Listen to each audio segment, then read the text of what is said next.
This video is going to be about William the Conqueror.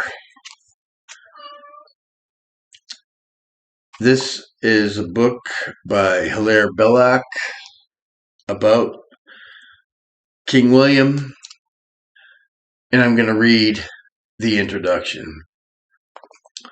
A short, broad-shouldered northern Frenchman approaching his 40th year, a man with long arms, powerfully built, and famous for the strength of his hands, clean-shaven, square-jawed, obese, vigorous, all that, decided at about 5 o'clock of an autumn evening the destinies of England and in great part of the world.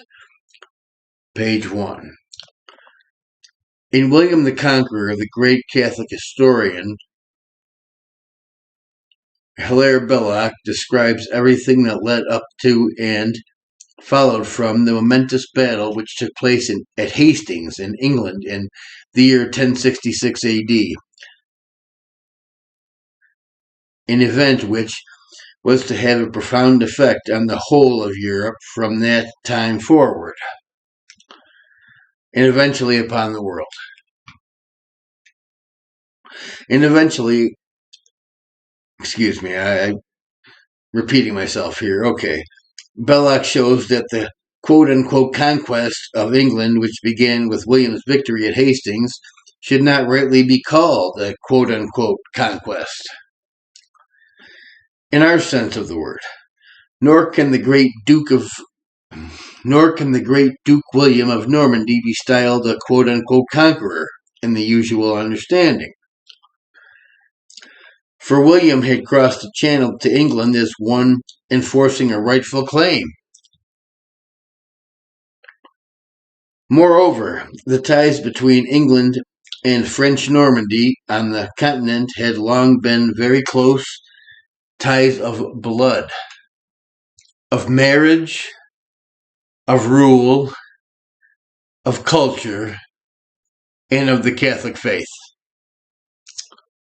For several lifetimes previous, as Belloc details, England had been undergoing an internal struggle between, on the one hand, the half-Christianized Danes, with their smoldering traditions of cruelty, and on the other hand, English and Norman Christians, whose civilization was epitomized in the gentle, enlightened rule of St. Edward the Confessor, 1043 to 1066, and who were the bearers of the ancient Christian and Roman civilization.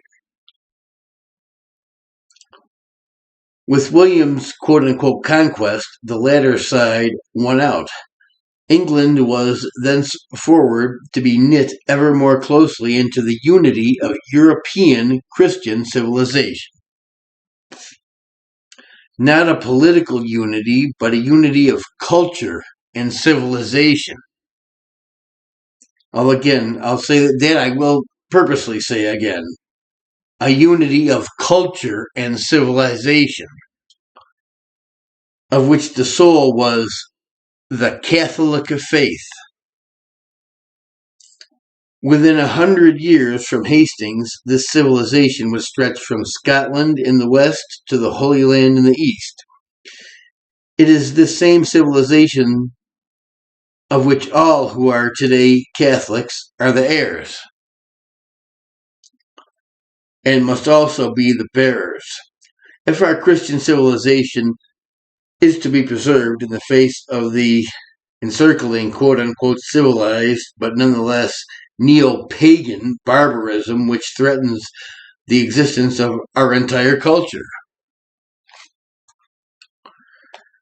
Yes, anyone who considers themselves a pagan is not a patriot. They're not a patriot, they're an enemy. White civilization is Christian civilization, not communist fucking barbarism.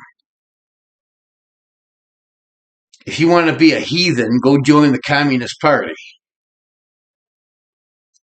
If if you want to be a patriot, be racially loyal to the European race and to its religion, Roman Catholicism. If you are a pagan, you are not part of European civilization.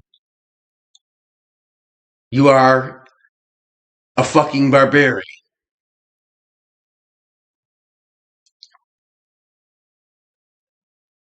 So, having said that, may the Lord be with you all. Dominus vobiscum. In nomine Patris et Filii et Spiritus Sancti. Amen.